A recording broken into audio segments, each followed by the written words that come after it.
Tonight on Dice to Pixels, we're going to be talking about the new Bungie layoffs, the day before copying everybody, and a few other things if we have time.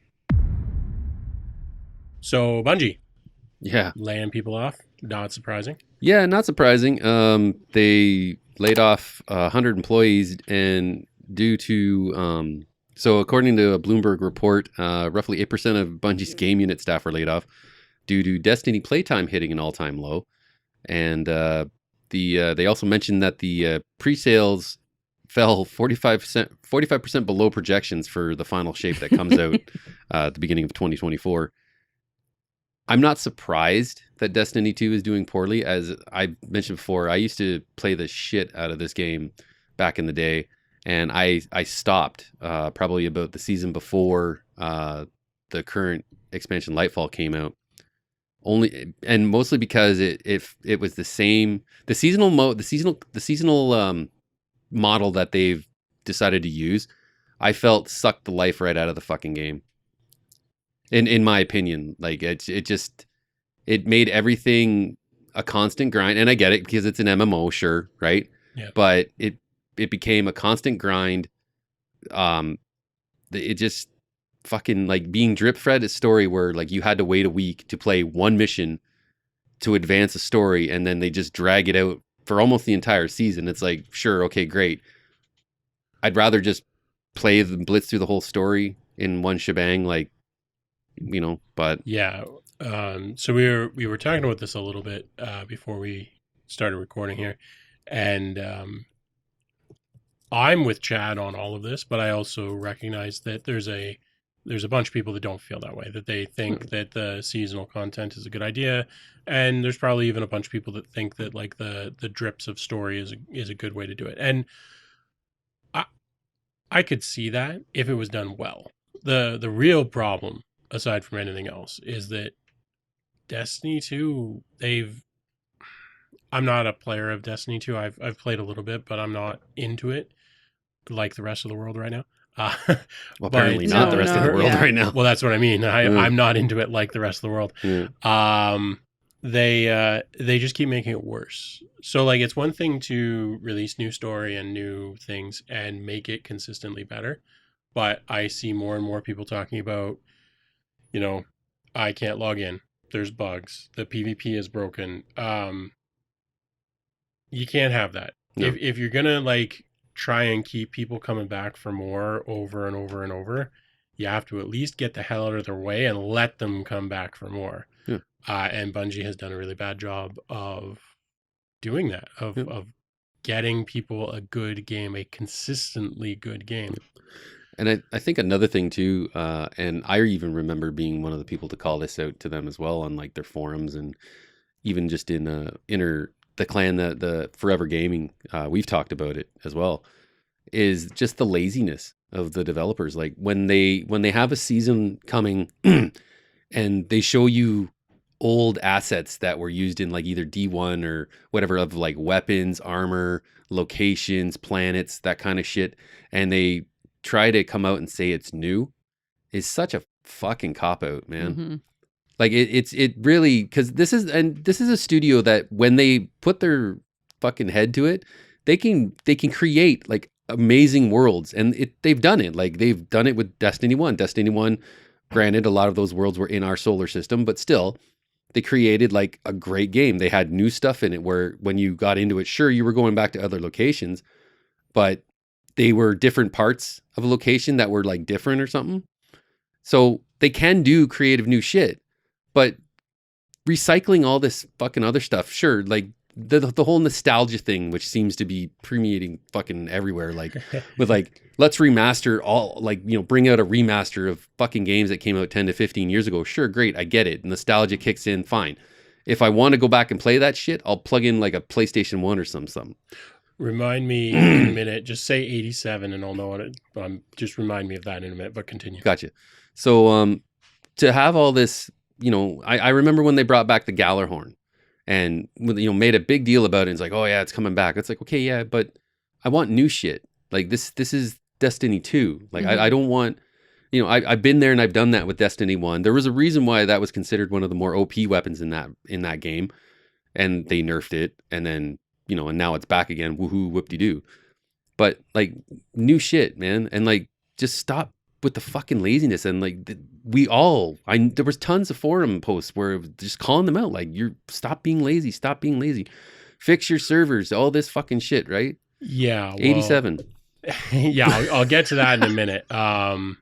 Thank you, by the way. Yeah. So there's laziness, which I think is part of the problem, and I think that's part of the reason that it seems to be getting worse, not better. Like at the very least, even if the story was repetitive and they kept sort of fishing from the same barrel and everything else,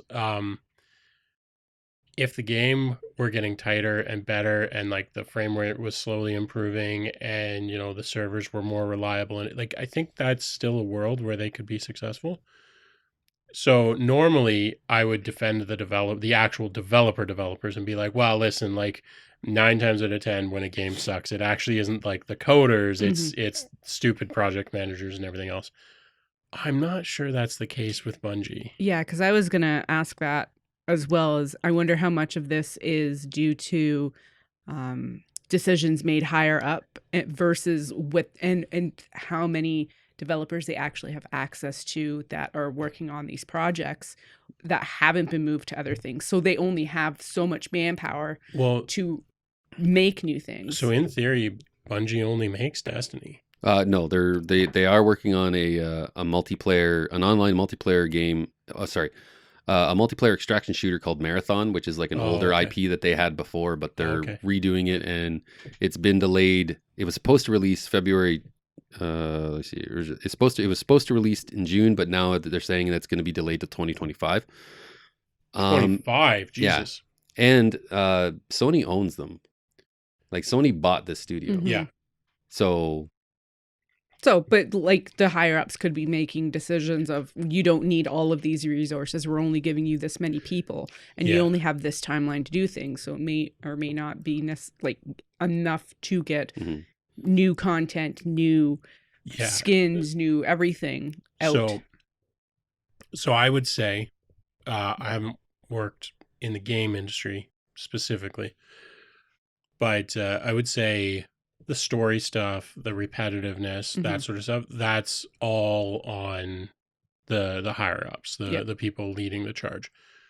That is just one of two things. Either they legitimately believe that is the financially rewarding way to go, which for a little while it can be. This is the classic trap that people fall into. It's like, well, we released basically the same thing and it did quite well.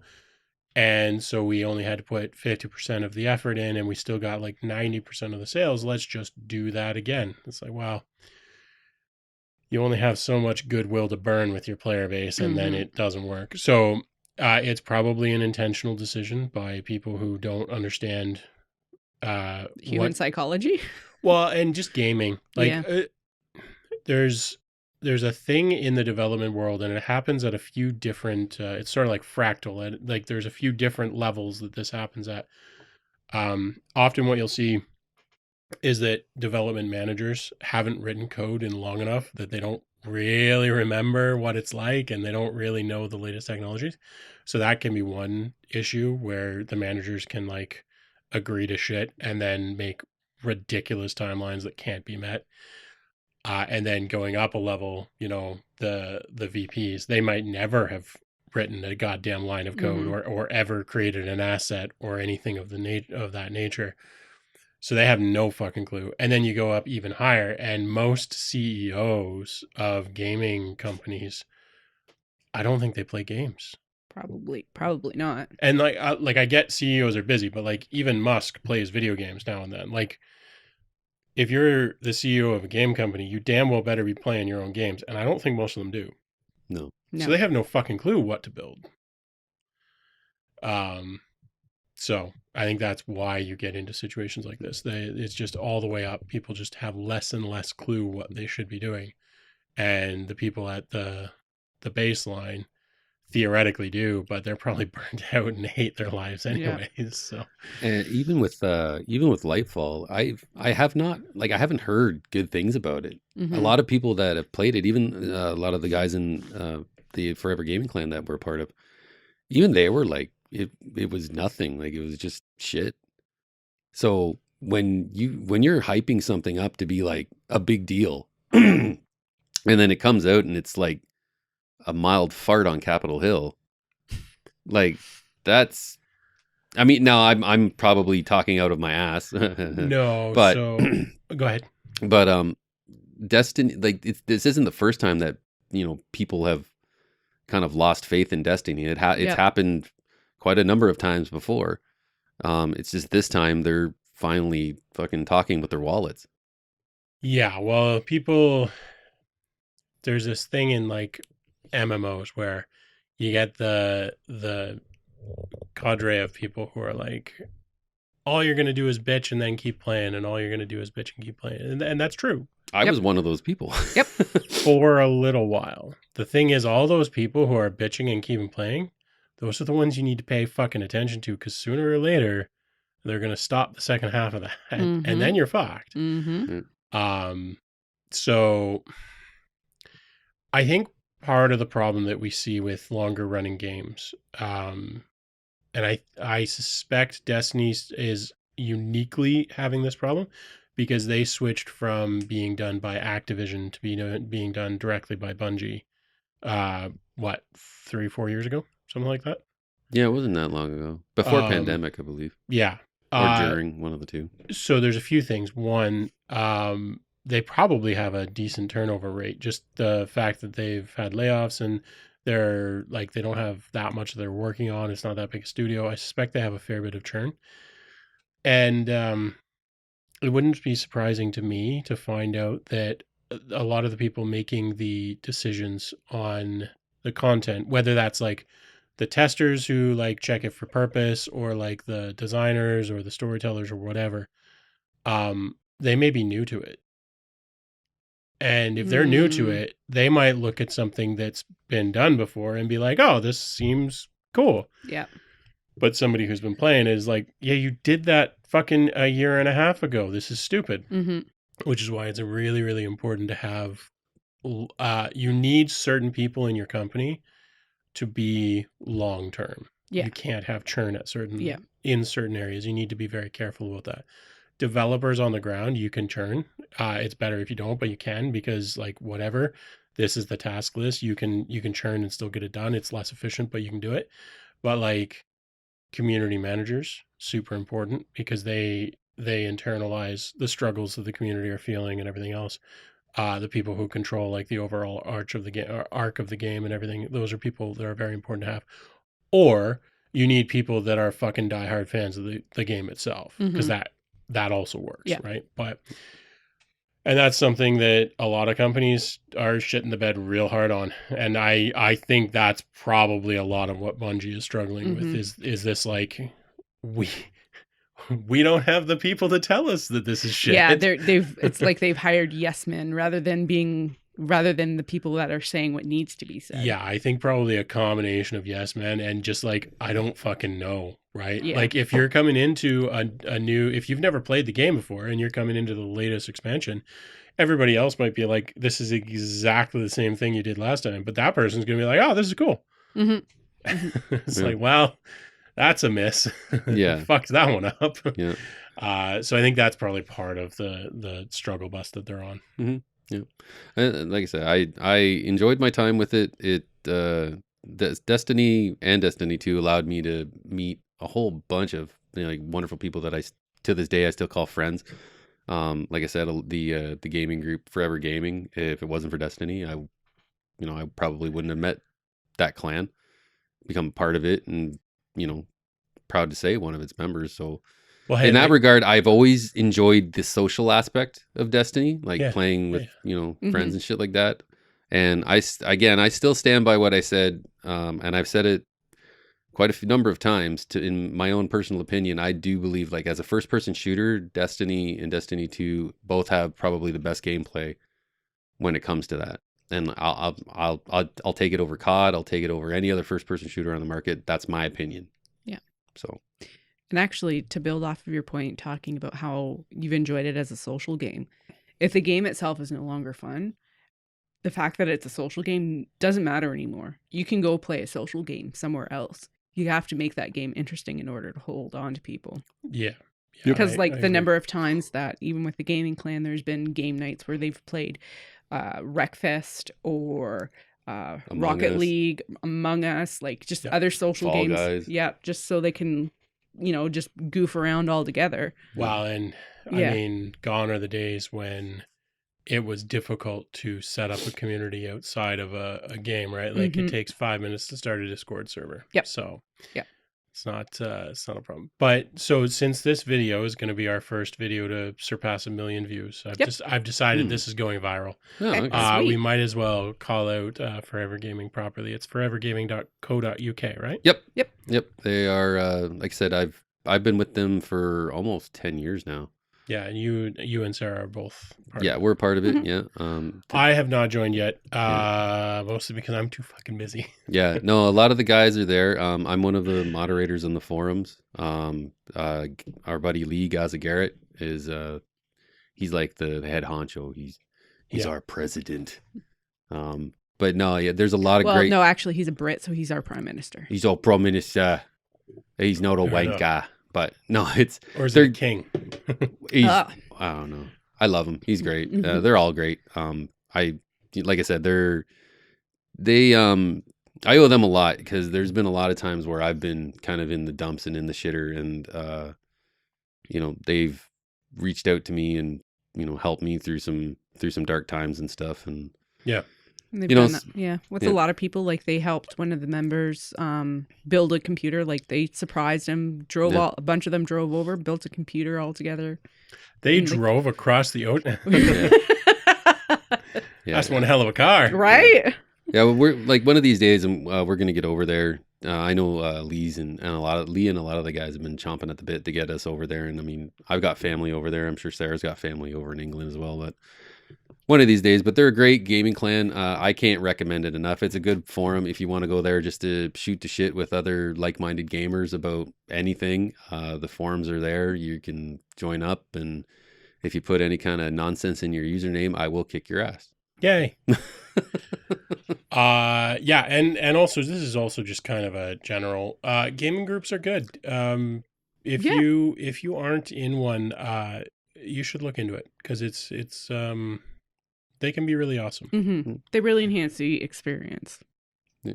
You look like you're gonna sneeze. No, that fucking thing that I had in my eye earlier is still kind of there and it's Oh. driving me crazy, but we're going to power through. It's fine. Okay. But if you notice me like looking like I'm about to cry, it's cuz I am about to 'cause he cry. is. He's So- super sad about plagiarism. I'm so sad. Yeah, so first I want to mention the 87 thing Yes. and then we'll get on to the other major topic that we wanted to talk about. So 87, you were mentioning remakes.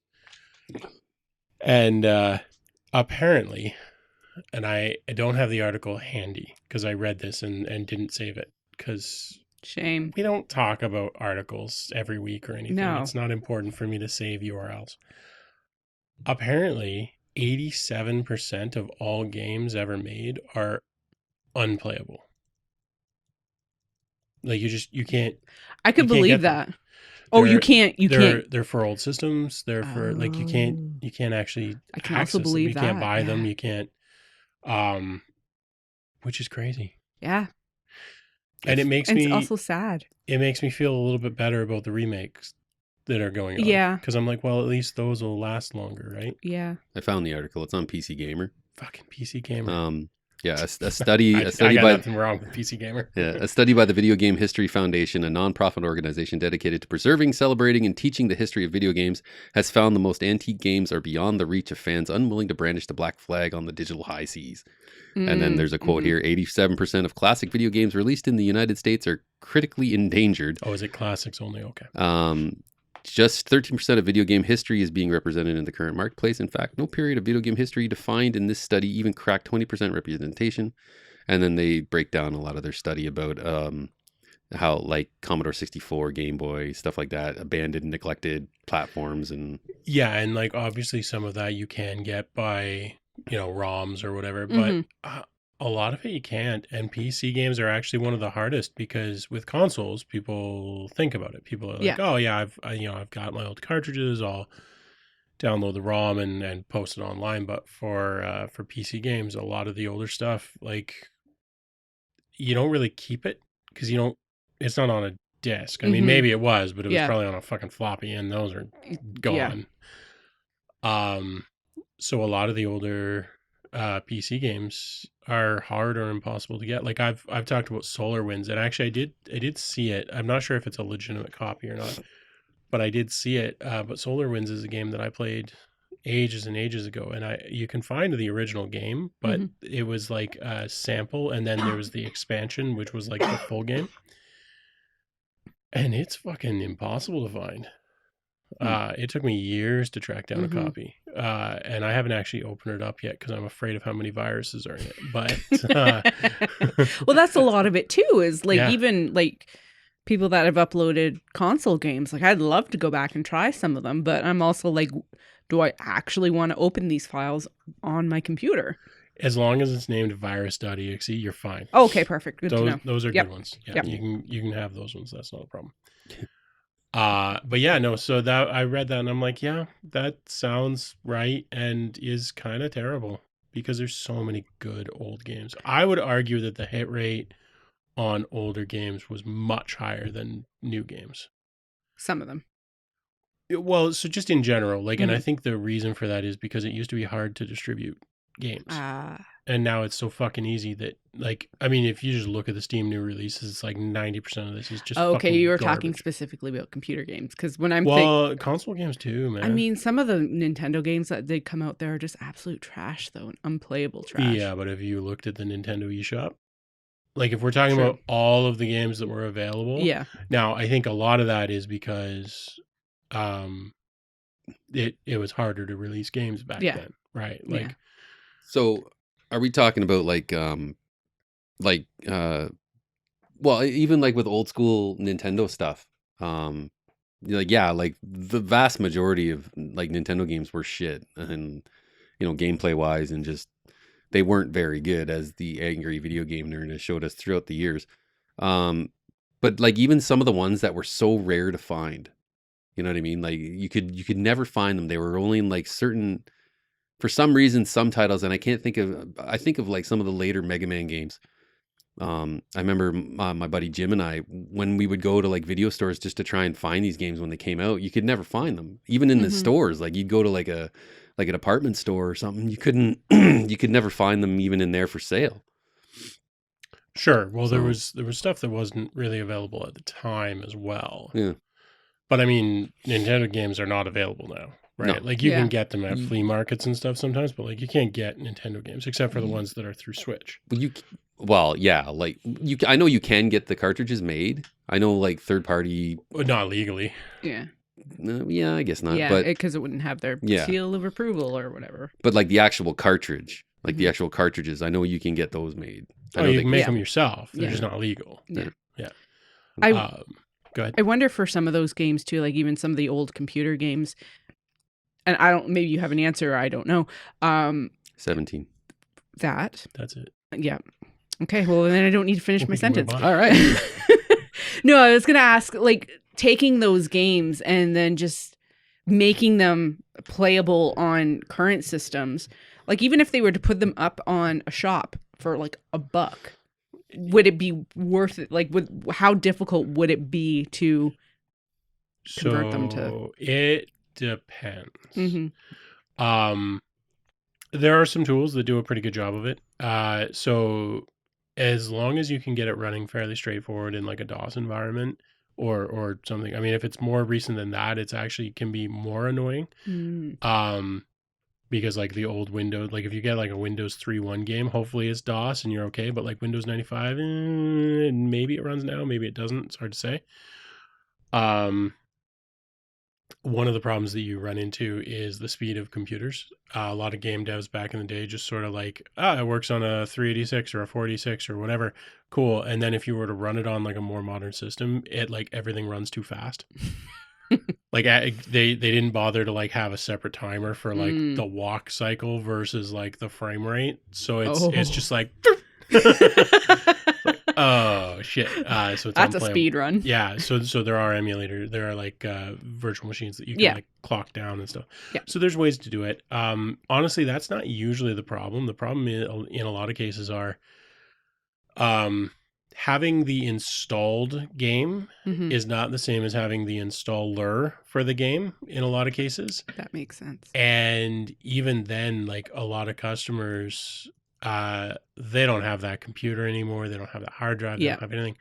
And the company that was selling it, like SimCity works because SimCity, you can still get the original because Maxis got bought, and Yeah. I don't think Maxis exists anymore. But like as a Someone brand, still has that. it Yeah. persisted. But then like smaller companies like the guys who did SolarWinds, like they were a one-off. They left the face of the planet and nobody had that game. My understanding is that somebody did have the installer and like made it available through like a shady setup and everything else. And Good Old Games is trying to bring some of those back. Like you can find some really old stuff. I got Alpha Centauri, Sid Meier's Alpha you were Centauri from talking Good about that. Old. Like there are efforts going on, and that's great. But usually it's just a case of not being able to actually get the fucking installer, like the actual game on a disc. Because, I mean, again, CDs is one thing. If you've got a CD from 20 years ago, there's a pretty good chance that you can get the stuff off of it, even if maybe it requires a little bit of data, like archival restoration. If you've got a floppy disk, good fucking luck. That thing's not going to work after 20 years. Not a fucking chance. So that's one of the big problems with PC games. Like NES cartridges, as much as like people shit on NES for being unreliable and you had to like blow on it and bang it and everything else, the fact is the actual like ROM in those was pretty fucking reliable. Yeah. You can still pull data off those. I mean, most of them still work. You can go and get them at garage sales and they still work. The same cannot be said for your, 3.5 floppy disk from back in the day. Damn it, I only have 7 discs. Fuck. Well, also, yes, right? Like, I'm missing disc 5. Well, fuck me, that's useless. Yeah. The entire Ultima fucking library. Every Ultima game ever released. Yeah. So it's kind of opens up an interesting conversation to archival and historical record keeping of that sort of thing. This is something that people, even to this day, like in the internet age, don't appreciate. Like people think that companies will just exist forever. Like Apple, Google, whatever, Meta, etc. People are like, well, I've got my data on the cloud or whatever. It's like, cool. I'm pretty sure in terms of software, there are hardware companies that have beat this, obviously, but I would say in terms of software, Apple, Google, Microsoft for sure. These are companies, Microsoft especially, they are the longest living company of their type ever. Now, maybe they'll be the Hudson's Bay and they'll, survive the incorporation of Canada. They'll make the trade, the jump between like fur trading to actual like monetary system. Or maybe they'll be, Foodland, and they'll go out of business after 2 decades, right? Yeah. Like, and people don't recognize that. And it's the same with gaming companies and everything else. It's like, if you want something digital, fucking make backups, because there is no guarantee that that's still going to be around in 5 years. Yep. Shit can happen fast in the digital world. Yeah, that's part of my issue with digital media too, is like it can disappear so easily. Well, we've even talked about South Park, like this is obviously not gaming related, but South Park episodes that are no longer available. That are like intentionally censored. Yes. Yeah. Well, that's why I have 2 separate NASs. I have like, quadruply redundant data storage here because I decided a few years ago that I was never going to lose another fucking file for the rest of my life. Yeah. And it's pricey, but at the end of the day, I don't have to rely on other people to keep my data safe. I know where it is. And that's true of like game installers.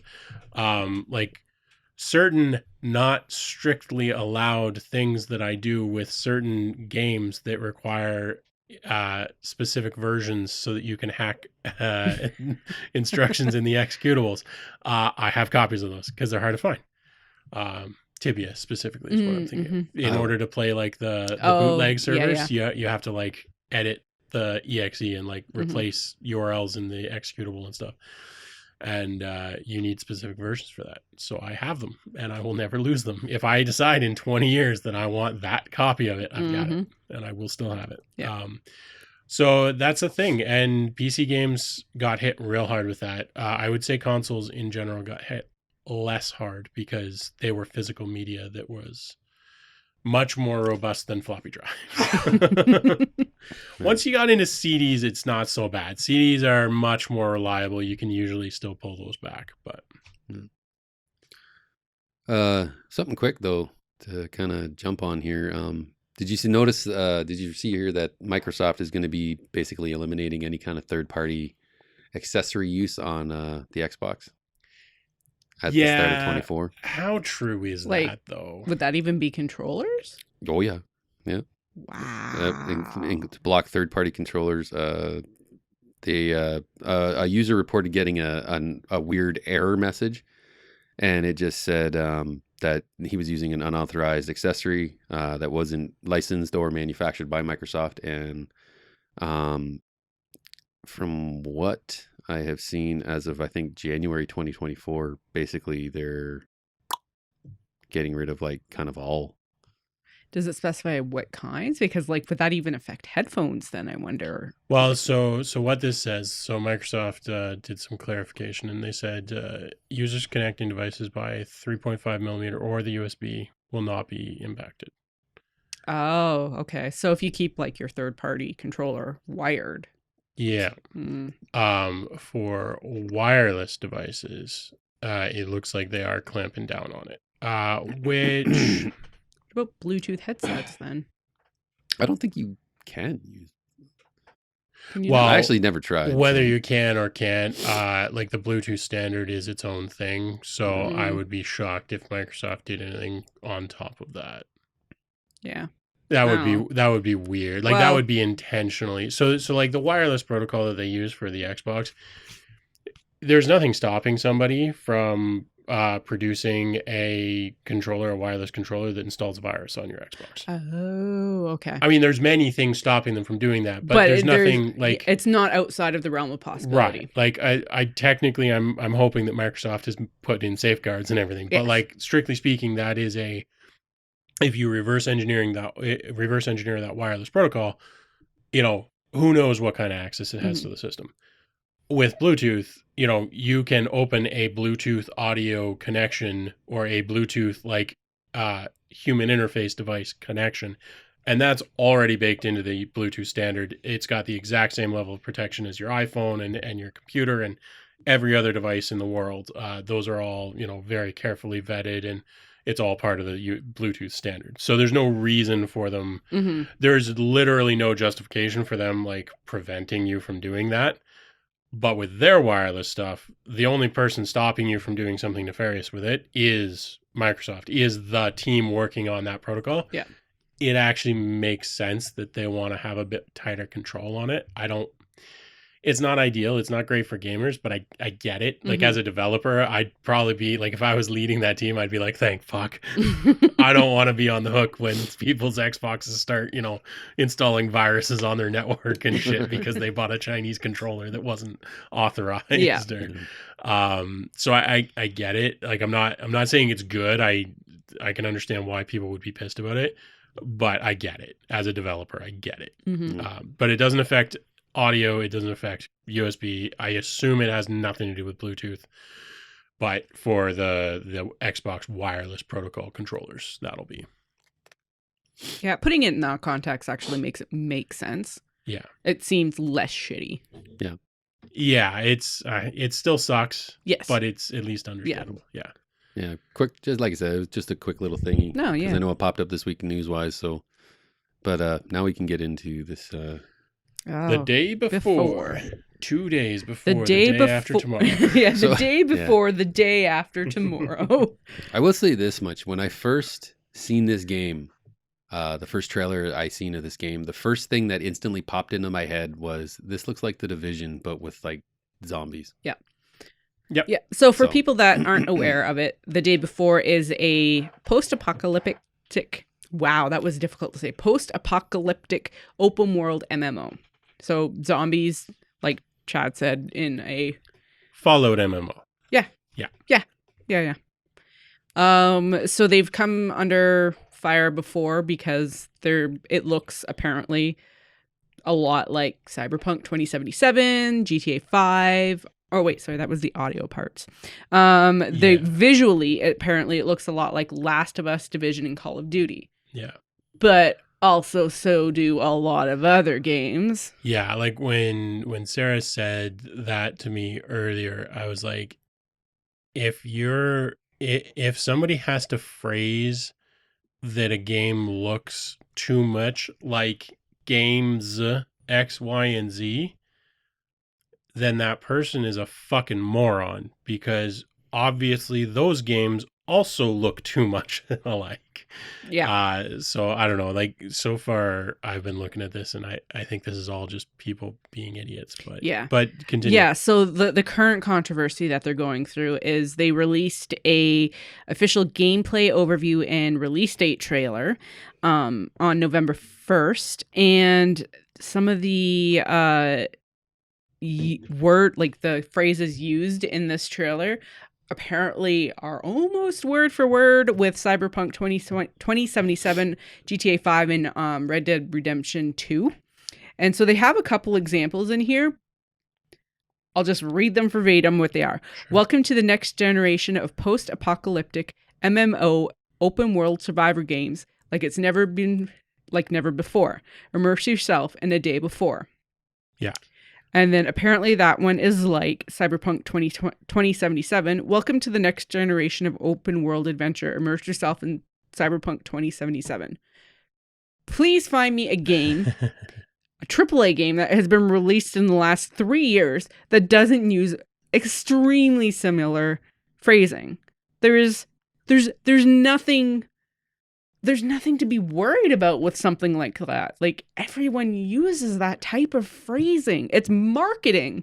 Well, I mean, if anyone needs to convince themselves of that, I invite them to just go ahead and type "Welcome to the next generation" into Google, and just see how many hits come up. Not even in the gaming sphere, just literally every Everything. fucking Yeah. company in the Yeah. world. Spotify, Imperial College London. Oh, welcome to the next generation of toilets by American standard. I mean, you're not far off. Next gen beauty. Welcome to the next generation of beauty. You know, Right? like every fucking person, Forbes, like Verge, every fucking company uses that same wording.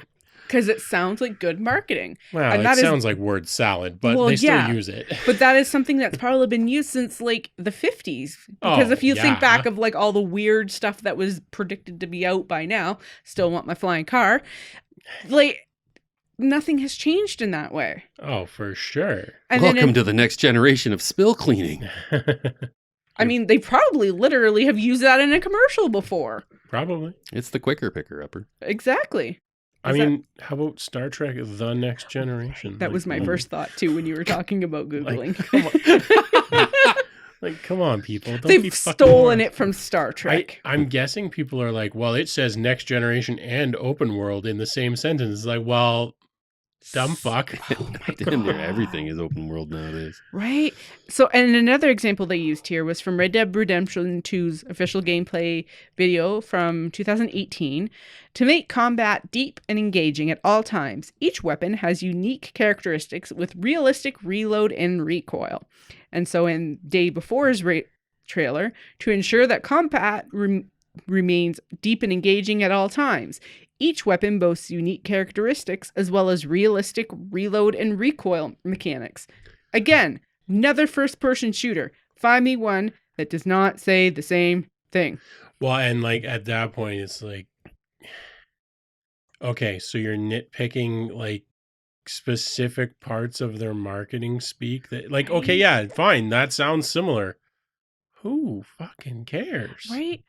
If that's an issue, then like what is another way to phrase those sentences that they say similar things in a different way. Well, and you know, did they hire the same fucking company to Right? write the word salad for their game? Like, I They could have used AI to write the basis of their thing, could and be, it would have just drawn from everything on the internet, could which be. is all the same thing. I mean, it's just one of those things. Like, don't be assholes. Yes, if they had said like, "Welcome to Cyberpunk Day Before," you know, okay, yeah, they're fucking stealing. Yeah. Or if Keanu Reeves was like in the day before, I was Sure. like, "Hey, I'm Keanu Reeves, and this is the day before." Yeah, I mean, this is just people wanting to be offended by this game at this point. I play Jackie Goldfoot. And also, the other thing is, honestly, this strikes me as something I don't even think people are mad about this. I think a person or two is feigning outrage about this in order to click farm. Yep. So now we're gonna farm clicks. Yeah. But people are such idiots about this stuff. And like, I think probably part of it comes from the fact that I guess the assets that they're using look like those other games, And or at least very similar. for the record, I call bullshit on that. Yeah. They don't look that similar. I haven't even looked, but whatever. That point aside, now that game is under a microscope. So they are Yeah. nitpicking everything now. Yeah. Like the one thing I will say is if this is accurate, the font style of the title does look a lot like Last of Us. That I will admit. Yeah. But at the same time, The Last of Us looks a lot like probably The Walking Dead is what I'm thinking of. Yeah. But is that proprietary font? No. Do they have? Yeah, like they No, don't it's own fine. that font. Yeah, that's fine. You It's like a spatter on a font, which is Right. like people have been doing that for fucking as long as there's been horror movies. So It's like seeing Paprius on fucking Yeah. Everything. Yeah. it's like, go to hell. Yeah, this is just outrage farming for no particular reason. I am outraged at the outrage. I'm outraged at the stupidity of people. Same. And it goes it goes way past this. It's just okay, when Diablo 4 was coming out, and I made that video saying like, what was it, 5 things that Diablo 4 does worse than Diablo 3. Oh yeah. And like Yeah. small channel, it didn't get that many views. But like it got comments from people being like, "You're a fucking idiot," and "What do you know?" And Diablo 3 was so fucking much better, and Diablo 4 is going to be the great. How's Diablo 4 doing? Yeah. Yeah. Yeah. Like people just want so badly to be confrontational, and they want so badly for their pet game to be the better one and whatever, that they will ignore really, really obvious factual things and like get vitriolous with people about it. And it bothers me because it's like, where did your life go so far wrong that you need to cling to a video game, a specific video game so hard that like if somebody says something bad about it, you feel personally attacked? Yeah. You need to get a fucking hobby and something other than gaming, I guess, because that's not working out for you. Chad, stop dropping stuff. I can't help it. I'm so angry. And that's all I can think of when I see stuff like this. Like this is just people, this is somebody or some people or whatever who are big Call of Duty fans or big Last of Us fans or whatever. And they're just, how dare you try to make a game that's like the one that I like? You can't do that. There's only one game I'm allowed to like. Anything like it is illegal. And it's like, you're just a fucking moron. Yep. And that sentiment seems to be growing, and that is unfortunate. Yeah. I kind of think it's funny. I think it's funny. I just also think it's disturbing. I think it's funny just in the fact that this is like yet another MMO, open world MMO that, is on the horizon to come out, and the game isn't even out yet. And it's like, I mean, the developer's clearly gone through some fucking development hell making this thing, but I think honestly, And it might just be me. It could be probably a lot more people. I'm kind of done with the fucking MMO open world sandbox bullshit. Yeah. Well, yeah, So I tend to agree. Yeah. And that's sort of the other thing about this is like, oh, it's too much like all of the other MMO survivalist open world games. It's like, how big a design space do you think that is? Do you really think you can have like 15 completely unique post-apocalyptic MMOs open world games? Like, what the fuck? There's not even that many unique written novels that are so vastly different. Like Right? they all, everything, well, they're all similar. They're all similar. Of course they are. And I'd also like to point out that they talk about it being like Call of Duty. Well, you know what? I feel like, and I felt like this right from the beginning, even from the very beginning, Call of Duty always made me think of Medal of Honor. Sure.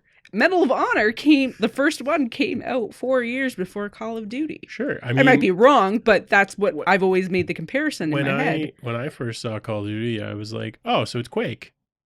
Yeah. It's like, I'm sorry, if we're not allowed to make games that are kind of like other games, like what the fuck? If we weren't allowed to, there would be no more There games. would be no new games. Yeah. Oh, fuck, people are so dumb. Yeah.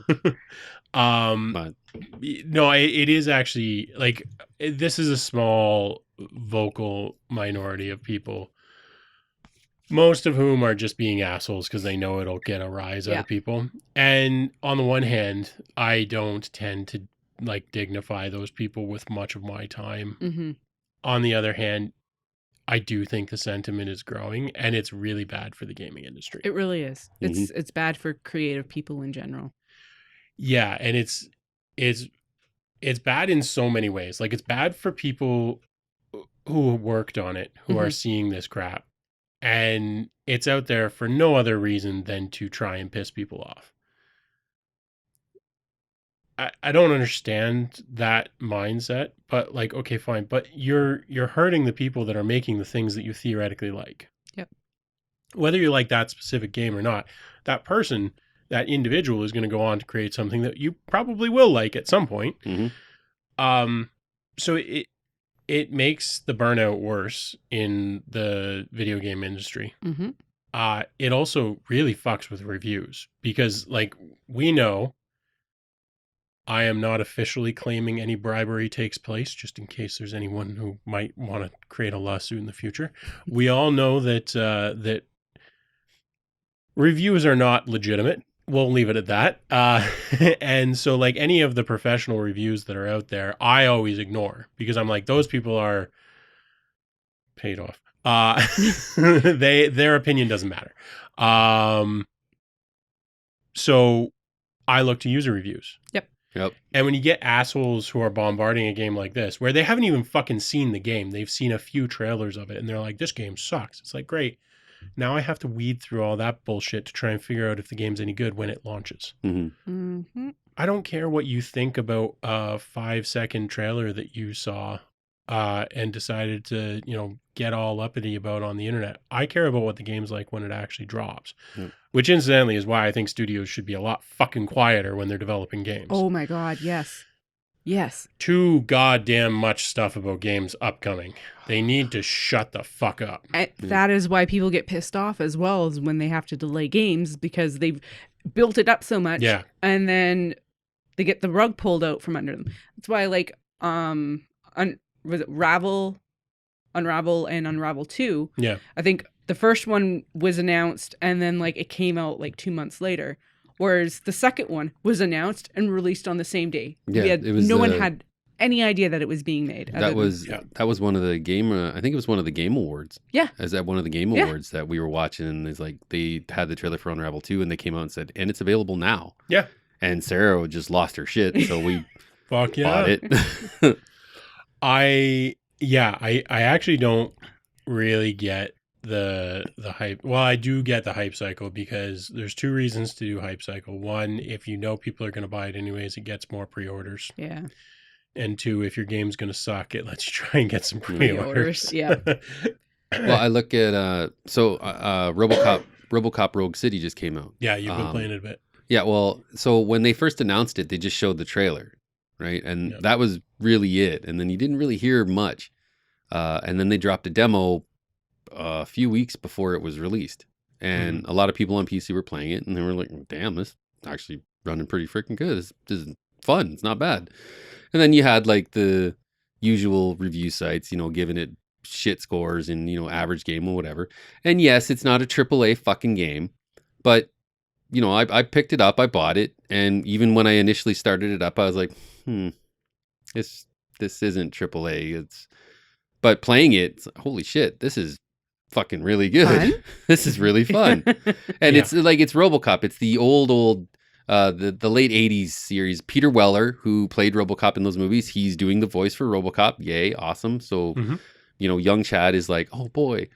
The story takes place just after RoboCop 2, but before the bomb that was RoboCop 3. And gameplay is great. Like it's really cool. Like when you're walking, the first level alone, just the freaking music with the RoboCop theme playing, and you're sitting there blasting away these punks in a TV studio.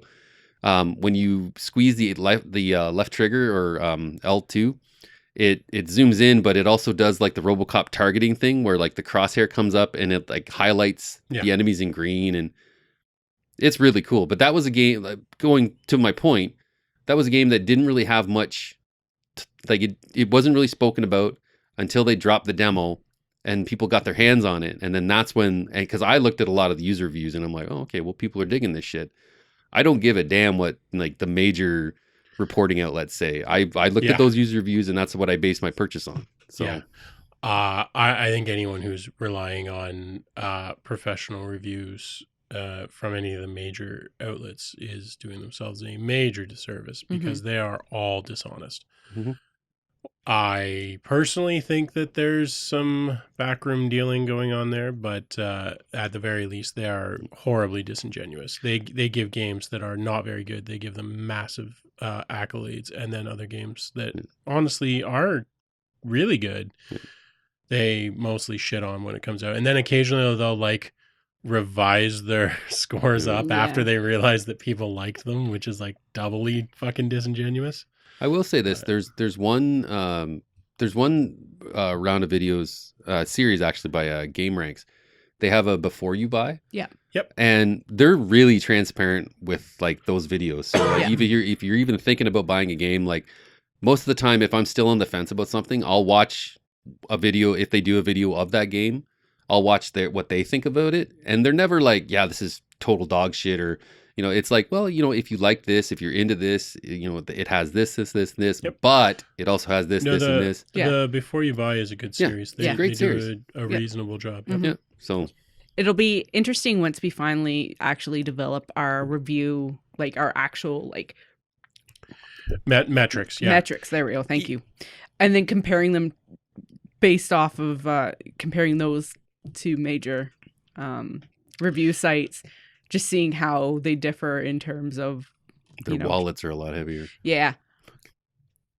Yeah. Well, they'll differ in that we'll actually release the fucking reasons for us giving it a score. Yeah. But also just like what, based on our experiences with them, just what that actual number is or whatever. If we're doing our job right, for non-blockbuster games, they should match pretty closely to like the Metacritic user scores. For blockbusters, it's hard to say because things like Zelda still get high reviews, even though they're honestly pretty crappy games.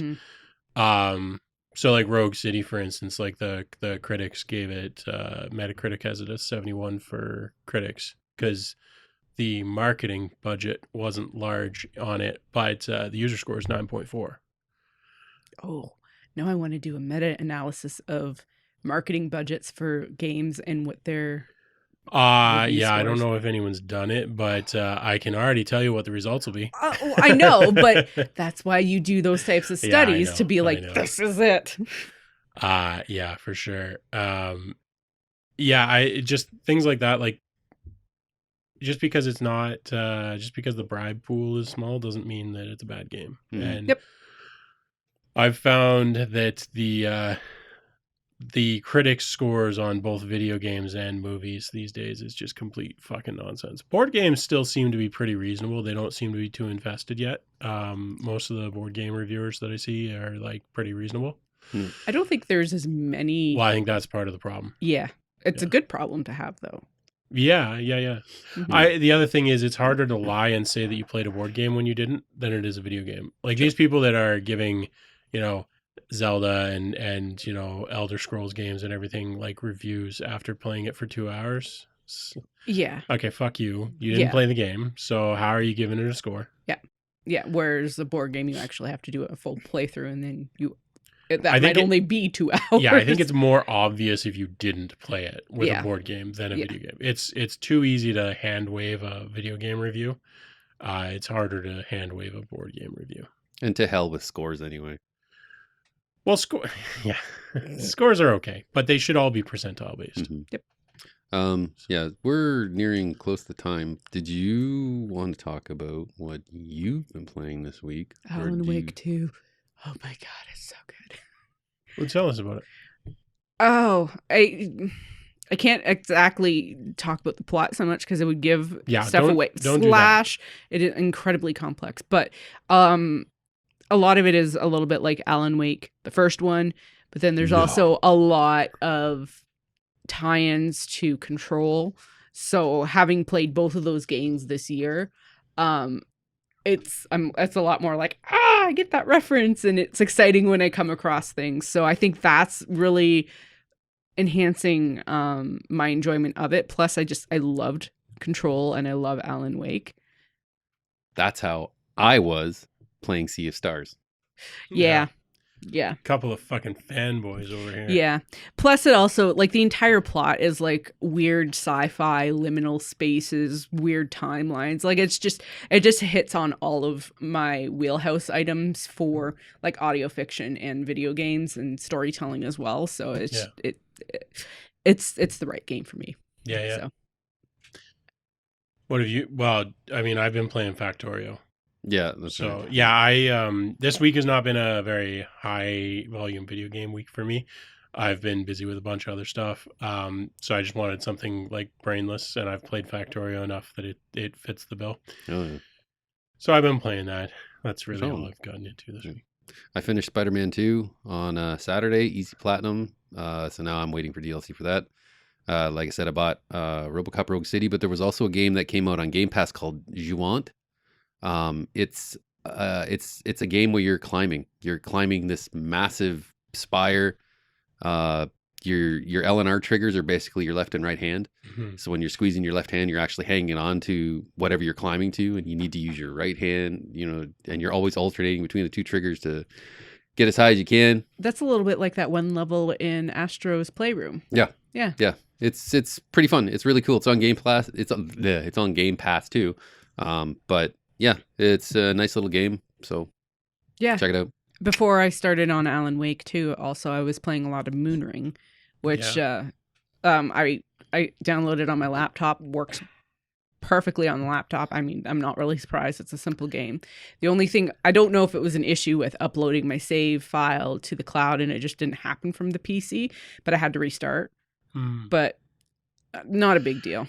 Some games don't implement the proper save file stuff right Yeah. off the top. It might be one of those. Yeah. I was going to try it on the Steam Deck. I feel like it wouldn't work that well, but I'm going to give it a shot. Yeah, I It- was reading his things about it, and it is playable-ish, but that's one of his goals is he has a bunch of bugs to fix in the main game, and then after that he's going to start Yeah. making it easier to play on Steam Deck. Yeah. Yeah, I've tried it. It's not very intuitive. Controls are pretty clean. Yeah, I kind of figured. Yeah. And he did clarify that it's free forever. Nice. Yeah. Yeah. His intention making it, like with people that he talked to get soundtracks and assets and whatnot, Cool. was that like it was going to be a free game. And That's like awesome. even though he could go back and be like, oh, it's a couple bucks now and it would easily make money, he's like, no, that feels disingenuous That's to awesome. what the original idea. That's what we need more of in the Yep. world. Like not free games. Like obviously free games are great, but just people who have some fucking integrity is Right. nice. Oh yeah. Yeah. Hell yeah. So I still owe some people a D&D game for our Discord crew. I am still working on that. You've been busy. I've been very You've been busy. busy. I'm gonna try and get something moving on that this coming week, but I've been really busy, so it might not happen for another week or two. But I'll keep updating as I get closer. The tech stuff, as far as I know, is all sorted. It's just waiting for me to actually have time to like properly run the campaign or start the campaign. Anyways. So yeah. On that note, we're coming up to I just turned off my little headset thing. I was like, I went very quiet there for a second. I'm fidgeting. We're coming up on the 1 year to D&D Gate, so that'll be a fun episode. Ooh, yeah. I'm really looking forward to that. Getting close to the end of the year awards too. Oh, yeah. Yeah, we're gonna have to start thinking through. This year, I want to make a concerted effort to try and play the games that you guys have. Okay. And we So should play the games that you've been playing as well. I think for the most part you have, but I definitely we'll make a list because I Check would it love twice. to at least twice. Yeah. I think that would be awesome if we could at least just say like of the games that we've played, we all have some sort of an opinion on them. Yep. Yeah. So. Oh yeah. I like it. Sarah. Oh, yeah. So thanks for joining us again. I totally forgot it was my job now. Thanks again for joining us here on Dice to Pixels. We hope you enjoyed our conversations. Let us know what you've been playing lately. Let us know what you think of all of the games being unplayable. Well, not all of them, but so many games from our past being unplayable and facts on history. Let us know what you think of all of the non-controversy for the day after stuff. Yeah, right. Day before. Day before? No, it's the day after now. Yeah, the day after, the day before, tomorrow, yesterday. Next week. Yeah. Tell 3 friends. Join us next week. We love you all. We do. Bye. Go Kings!